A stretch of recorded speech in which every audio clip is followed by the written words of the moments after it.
This presentation is an introduction to CGS5131. The formal title of the course is Computer Forensics 1, Seizure and Examination of Computer Systems. My name is Rick Leinecker and I'm the instructor. The date is fall of 2016. So before we get started on the course, who am I? Well, I'm primarily a software engineer. I've written lots of software for people such as MCI and Landmark Communications and Bellamy Research and so forth. And I've done a lot of retail software, a lot of apps, a lot of retail games, a lot of retail software that you could buy. I've also written a lot of forensics or anti-forensics software too. So combining the software engineering with the being a forensics investigator has really helped me come up with a lot of really interesting software. And throughout the semester, I'm going to be showing you some of the software I've written.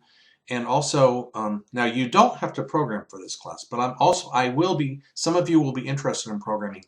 So I'm actually going to try as much as I can on the peripheral of this course to bring in programming topics and just sort of show you how I do it as it relates to the material we're addressing for that particular week. You won't be expected to write any of your own software, but bringing the software development in will help you understand the topics. I'm an author. I've written quite a few technical books, actually 23 to be exact, Visual C++ Bible, ASP.NET 23K Solutions. I just did write one book of fiction, but that may not apply too well to this course. And you can actually look at my website if you want to get a little more information about me. So this is my website. You can see some of the apps I've written. And I cover Android, iOS, and unfortunately I cover Microsoft Windows phones. Not that there's anything wrong with Windows phones. They're actually great devices. The Microsoft Store is another matter though. Here's some of my writing. My books, a lot of my books have had translations, software. On the right are my clients, my corporate clients, and then this section has all of my, or not all of my, selection of some of my retail software. Creative, I write a lot of music, and I have a blog, and that's about me. But anyway, you can explore my website at your leisure if you care to.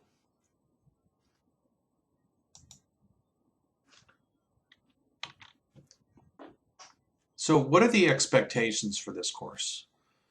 Well, the first thing is you got to keep up. And I know you say, well, this is the beginning of the semester, I know that. But what happens is you have other external pressures such as other courses and your workload, your family, whatever. It really is important that you keep up, because if you don't keep up, you're not doing very well in the message forums. The assignments kind of get lax. The quizzes you won't do well at. So you can't wait until the very end and then catch up. You really need to keep up with everything as we go along. You also want to take the responsibility to look for extra material on Google. Obviously, in this short period of time, I can't cover everything. There's a lot of extra stuff you can find by Googling the topics. And go ahead and do that and read the extra material, and you will definitely benefit from doing that. Email me with questions. Obviously, don't wait until you just can't find an answer. If you have a question, email me.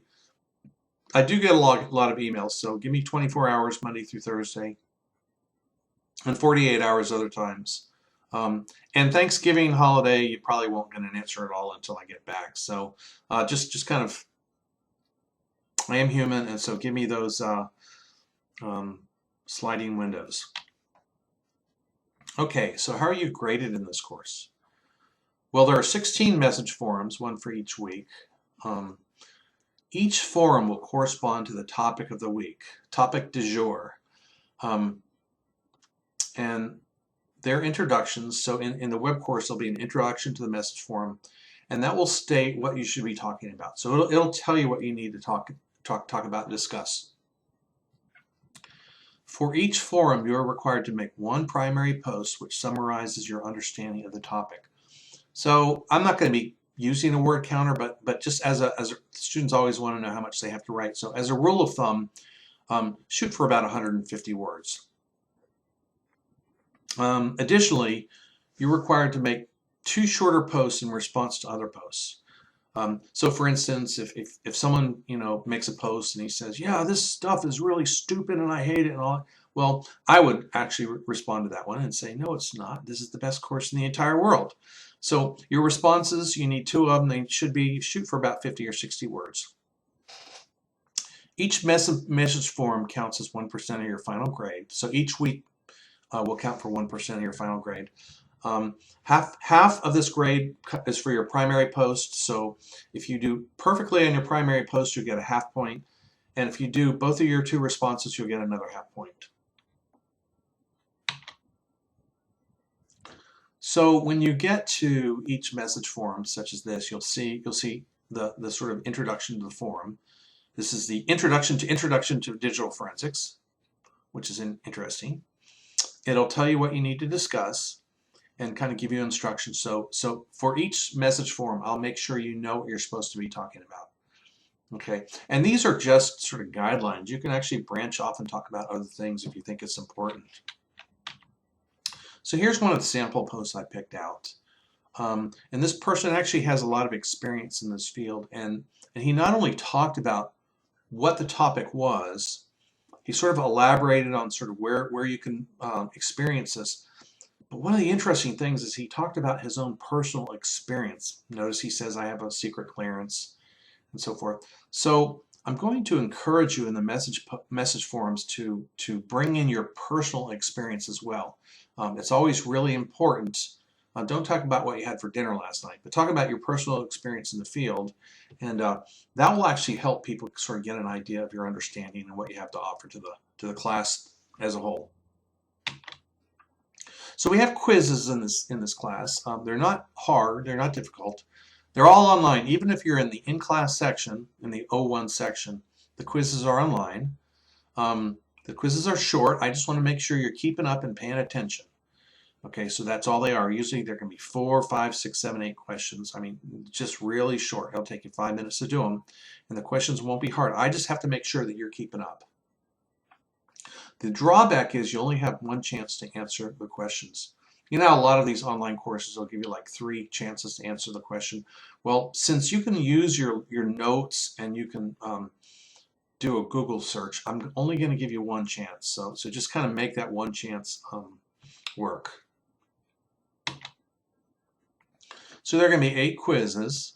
We're going to start with a quiz on the first week, and then they'll be offered every other week.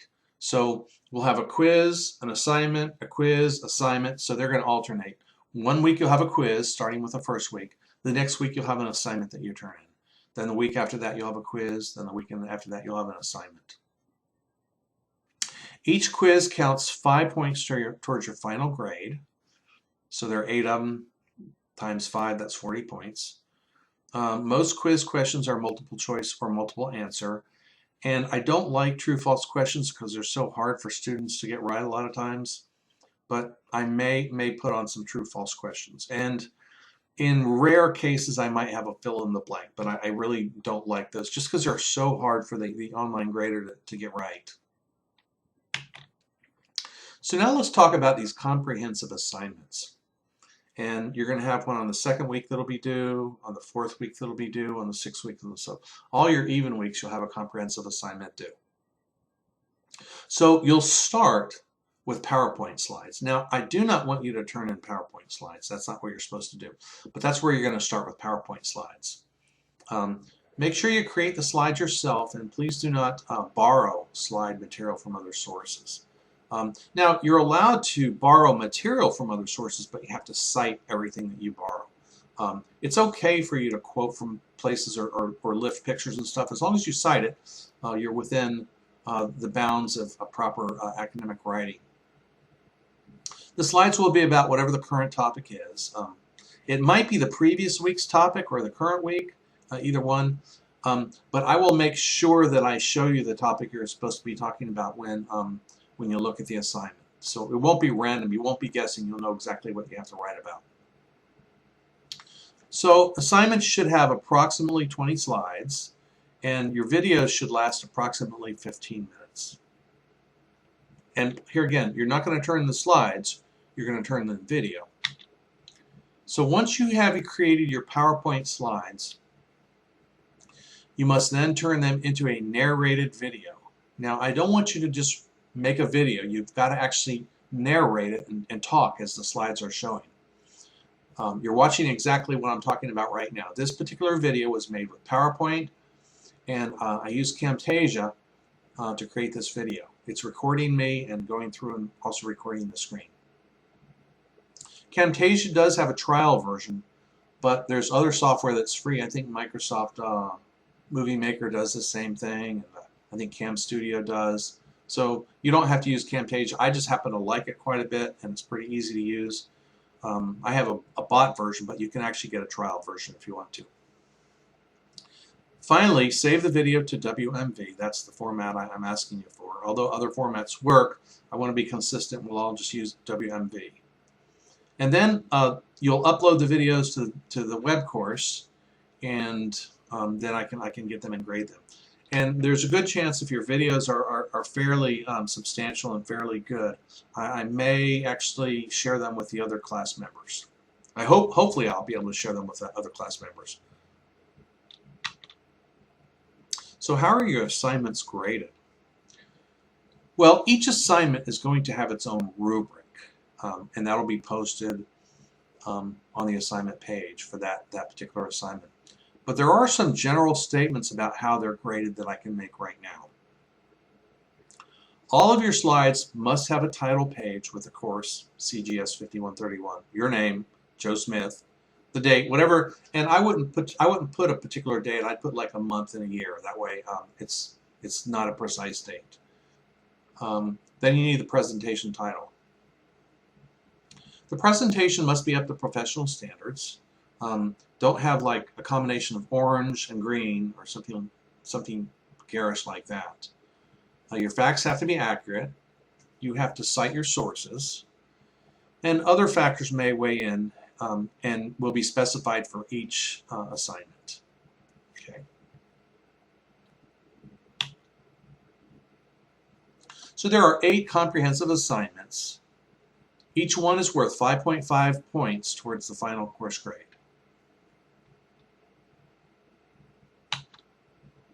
Class attendance, of course, if you're online, there is no class attendance. But if you're in the in-class section, the O1 section, attendance is recommended but not required. Now, here is this kind of sticky part. The class starts at 6 o'clock, and a lot of you get off at 5 or 5:30. So getting to class at 6 o'clock can be very difficult. But I'm going to ask you to do your best to get to class on time, because when you walk in late, I understand, because I understand what it's like to have a job. But it is still difficult for other people who are in the class. It always disrupts at least somewhat. So do your very best to get to class on time. So let's go through the topics that are in this course. First, introduction, what is digital forensics? And of course, that is what we're doing right now. That is today's topic. PC hardware. So we're going to go through and just talk about really the PC system. Now, next semester I do a lot in Linux, but this semester is primarily Windows. So we're going to be talking about Windows and Windows systems, components, and hardware and things like that the second week of the class. And I know that this is not an operating system class, it's not a hardware class, it's not a networking class, but there are just some basics that we need to get straight. Now, I understand that you all come from different backgrounds. Some of you are going to know everything I explained in that second week, and I apologize if I bore you that second week, but I've got to make sure everybody has the information, because not everybody does know it. So bear with me in that second week as we go through it, because there's a good chance that I might be teaching stuff that you already know. File signatures and data carving, we're going to be using WinHex to actually go in and see what the guts and the innards of files look like, and because that's an important part of later on when we're doing investigations. People actually obfuscate files and what they are and how they rename them or they scramble them and stuff. So we're going to be actually talking about that the third week, how we use file signatures and how we do data carving. FAT is an older file format, okay? Stands for File Allocation Table. Now, why would we spend a week doing this when FAT has been around since probably the late 70s? Well, as it turns out, a lot of flash drives still use FAT, some of the FAT formats. And actually, there are three, and there's FAT12, which I haven't seen in quite a while, fortunately. FAT12, FAT16, FAT32. They're almost all going to be FAT32. But they're still used a lot of times on flash drives, because on flash drives, USB drives, it's a more efficient system. So a lot of times you'll get evidence that is in the FAT format. Fifth week, we'll do NTFS in detail. And I'm actually being somewhat optimistic that we can finish that on the fifth week. If I'm not able to finish that, I will spill over into the part of week 6. So I'm going to try to tackle that in week 5, but I may spill over just a bit. So the 6th week is file recovery and anti-forensics. And here again, if I need to, I'm going to go through and maybe finish any kind of residual NTFS material I might have. The next week is data hiding. This includes stuff like slack space and steganography. It's a really hugely interesting topic, which I've actually written quite a few anti-forensics tools based on slack space and steganography. The Windows registry is really important. It's actually a very rich topic too. So we're going to be taking a look at the Windows registry, what it means, how you sort of use it to make sure you're recovering the correct evidence. So live analysis, that's when you walk into a situation and the computer is on. Live analysis is different than looking at, say, a disk image or something. So live analysis and incident response is really it's different than when you're back in the lab looking at stuff. Email analysis, super important. There are lots of parts to this. Tracing the route, finding what's there, decoding attachments, things like that. So we're going to spend a whole week on email analysis. Internet activity analysis, this is important for, say, browsing history, for understanding what's coming from web servers, things such as this. We're going to talk about digital forensics tools and disk cloning. Very important that you're able to use these tools and disk clone. Now, in previous years, this course used a tool called Forensic Toolkit, FTK, which is a very expensive toolkit. I've opted to go over to use all open source tools just because I think will give you a better chance to understand what's under the covers, the actual technology that we're dealing with. We'll talk about encryption and hashing. Here again, I know a lot of you have probably already had this in a course here at UCF or somewhere else. I still need to cover it, and I still need to make sure everybody has a really good understanding of it. Documenting forensics investigations, this has to do with the trail of evidence and the chain of custody. And so this is really important because if you don't do this right, you can basically lose your whole case in court. So there's a final in-class meeting where you're gonna be presenting your last comprehensive assignments. So I think the last in-class meeting is November 29th. Don't hold that against me if I had the date wrong. I just did that off the top of my head, but I think it is that. And you'll come to class and you'll actually take your last final comprehensive assignment and do a verbal presentation of it. So this is my instructor contact, richard.leinecker@ucf.edu. Some of you know my personal email address, which I'll give you in class. I don't want to put it on these slides because this will be posted to YouTube. And I will give you my mobile phone in class. I don't want to put it out here because this will be posted to YouTube. So now if we're in class, it's time for you to ask questions. If you're online, email me any questions you might have.